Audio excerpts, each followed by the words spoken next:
జగన్మోహన్ రెడ్డిపై మంత్రి సవిత తీవ్రస్థాయిలో ధ్వజమెత్తారు. జగన్ కు కేవలం దోచుకోవడం దాచుకోవడం మాత్రమే తెలుసని, ఆయన ఇకనైనా తన సైకో ఆలోచనలను మానేయాలని హితవు పలికారు. వైసీపీ గుర్తు ఫ్యాన్ కాదని, అది నరకడానికి పనికొచ్చే గొడ్డలిగా మారిపోయిందని ఆమె ఎద్దేవా చేశారు. నరకటం, మరి ఆ గొడ్డలి పోటుని గుండుపోటుగా చిత్రీకరించటం, అదేవిధంగా మరి మన డ్రైవర్ సుబ్రహ్మణ్యం ఎమ్మెల్సీ డ్రైవర్ ఒక దళిత బిడ్డని ఏ విధంగా డోర్ డెలివరీ చేశాడో చూసాం. అంతేకాకుండా మరి మరో బీసీ బిడ్డ అమర్నాథ్ గౌడ్, ఇలాంటి బీసీ బిడ్డలు దళిత మరి వాళ్ళ జగన్మోహన్ రెడ్డి గారి మేనమామకు గిఫ్ట్గా ఇచ్చారన్న విషయం కూడా మీకు తెలియజేస్తున్నాం. మేము తెలియజేసేది ఒక్కటే, శివుని ఆజ్ఞ లేనిదే చీము కూడా కుట్టదనేది ఒక సామెత ఉంటుంది. తాడేపల్లి ప్యాలెస్ నుంచి ఏదైతే ఆదేశిస్తే దాని ప్రకారమే ఈ మర్డర్ జరిగింది.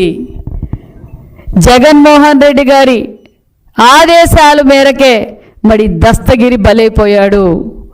నేను తెలియజేసేది ఒక్కటే, ఇందులో ఇంకా చాలా మీరు ఒక విషనాగు పడక కింద ఉన్నారు. మీ సింబల్ ఇప్పుడు ఫ్యాన్ కాదు, అదే ఫ్యాను గొడ్డలుగా మారుతా ఉంది.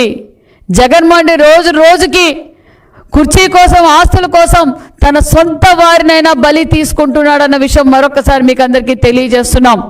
అంతేకాదు మరి ఈ హత్య వెనక, హత్య జరిగిన తర్వాత మరి వారింట్లో మరి అధికారులు పరిశీలిస్తే ఎన్ని వందల కోట్ల అక్రమ ఆస్తులు దొరికాయో మనందరం చూసాం.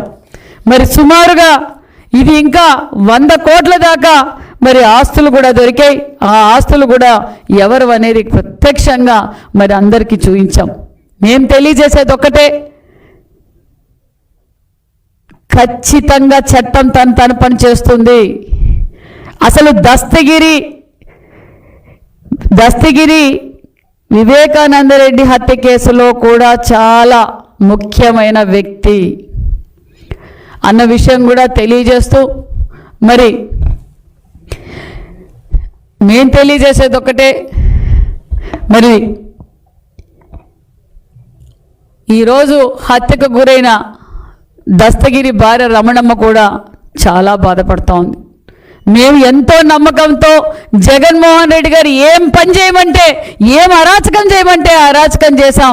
లాస్ట్కి జగన్మోహన్ రెడ్డి గారికి మేము దోచిపెడితే ఆ జగన్మోహన్ రెడ్డి నా భర్త శవాన్ని నాకు గిఫ్ట్గా పంపించాడు. ఇలాంటి నీచుడా ఈ జగన్మోహన్ రెడ్డి గారని ఆమె ఈరోజు ఏ విధంగా బాధపడుతుందో మనం చూసాం. మహిళలు పసుపు కుంకాలతో ఆడుకోవడం మీకు అలవాటే జగన్మోహన్ రెడ్డి గారు. ఎందుకంటే గతంలో సౌభాగ్యమ్మ, మీ పిన్నమ్మ సౌభాగ్యమ్మ గారి సౌభాగ్యాన్ని తీసేశారు. ఈరోజు పెద్ద దస్తగిరి భార్య సౌభాగ్యాన్ని తీసేశారు. మరి ఇలా మహిళ జీవితాలతో ఆడుకుంటున్నారు జగన్మోహన్ రెడ్డి గారు. మేము తెలియజేసేది ఒకటే, ఖచ్చితంగా ప్రజలందరూ చూస్తున్నారు. మీ సైకో ఆలోచనలు మానేయాలి. సైకో ఆలోచనలు మానేస్తే మీరు, మీ కుటుంబ సభ్యులు మీరు ఏదైతే దోచుకున్నారో మీరు ఖచ్చితంగా ప్రజలకు జవాబుదారీ, ప్రభుత్వం ఖచ్చితంగా కఠినమైన చర్యలు తీసుకుంటుందన్న విషయం కూడా మీకు అందరికీ తెలియజేస్తూ మరి మేము తెలియజేసేది ఒక్కటే, మరి జగన్మోహన్ రెడ్డి గారు మామూలుగానే ప్రాంతాల మధ్య, కులాల మధ్య శవ రాజకీయాలు చేస్తూ ఉంటారు. గతంలో మనం చూసాం శవ రాజకీయాలు ఆయన చూడడం. ఆ శవ రాజకీయాలు చేయడానికి వచ్చినప్పుడు వారి కారు కిందే సింగయ్య చనిపోవడం మనం అందరం చూసాం. మరి ఈరోజు ఇదే జగన్మోహన్ రెడ్డి గారు అదే కడప జిల్లాలో ఉన్నారు. మరి ఎందుకు జగన్మోహన్ రెడ్డి గారు దస్తగిరి కుటుంబాన్ని పరామర్శించలేదు?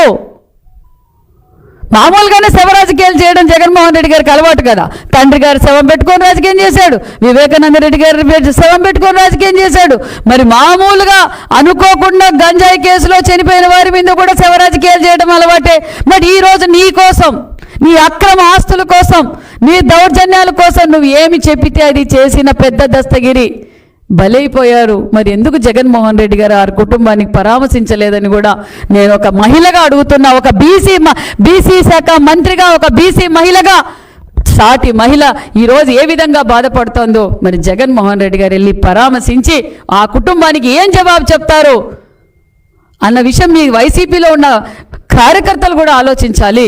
ఎందుకంటే జగన్మోహన్ రెడ్డి గారు అవసరానికి నా బీసీలు, నా ఎస్సీలు, నా ఎస్టీలు అని చెప్పి వాడుకొని ఈరోజు మన బడుగు బడిహీన వర్గాలే బలైపోతున్నారన్న విషయం మరొక్కసారి మీకు అందరికీ తెలియజేస్తున్నారు. దయచేసి ప్రజలందరూ ఆలోచిస్తున్నారు. వైసీపీ కార్యకర్తలు కూడా నేను తెలియజేసేది ఒక్కటే, మీరు ఒక త్రాచుపాము పడకిందున్నారు. ఖచ్చితంగా అవసరం అనుకుంటే అది గొడ్డలి పోటుగా మారుతుంది. మీరు అది జాగ్రత్త జాగ్రత్త జాగ్రత్త. ఎందుకంటే ఈరోజు బలైపోతున్నది మన బీసీలే. మరి ఈరోజు అన్ని విధాలుగా బీసీలు బలైపోతున్నారు. వైసీపీ పార్టీ అధికారం వచ్చినప్పటి నుంచి మరి ఇప్పుడు కూడా మరి పెద్ద దస్తగిరి ఒక బీసీ, ఇలా బీసీల్ని ఏ విధంగా అతమారుస్తున్నారో వైసీపీ పార్టీ నాయకులు, బడా నాయకులు ఉన్నారు దీంట్లో. తాడేపల్లి బడే నాయకుల పేర్లు కూడా దగ్గరలో బయటకు వస్తాయి. ఏ ఒక్కరిని వదిలే ప్రసక్తే లేదన్న విషయం కూడా తెలియజేస్తాం. ఎందుకంటే ఈరోజు దోచుకోవడం, దాచుకోవడం ఎక్కడ పడితే అక్కడ ఆస్తుల్ని ఈరోజు ఏ గ్రీవెన్స్లో పోయినా కూడా మరి ఎక్కువగా సమస్యలు వస్తున్నది ఏదంటే మరి గత ప్రభుత్వంలో మరి వైసీపీ పార్టీ వాళ్ళు మరి దోచుకున్న ఆస్తుల గురించే వస్తున్నాయి. ఒక్కొక్కటిగా పరిష్కారం చేస్తున్నాం. దస్తగిరి కేసు కూడా ఖచ్చితంగా పరిష్కారం చేస్తాం. ఇప్పటికే 11 మంది లోపలికి వెళ్ళారు. మరి నిత్యానందరెడ్డి గారి గురించి కూడా మరి ఖచ్చితంగా అరెస్ట్ చేసి ఖచ్చితంగా ఎవరైతే దీంట్లో భాగస్తులు ఉన్నారో ఏ ఒక్కరిని వదిలే ప్రసక్తే లేదన్న విషయం కూడా తెలియజేస్తున్నాం.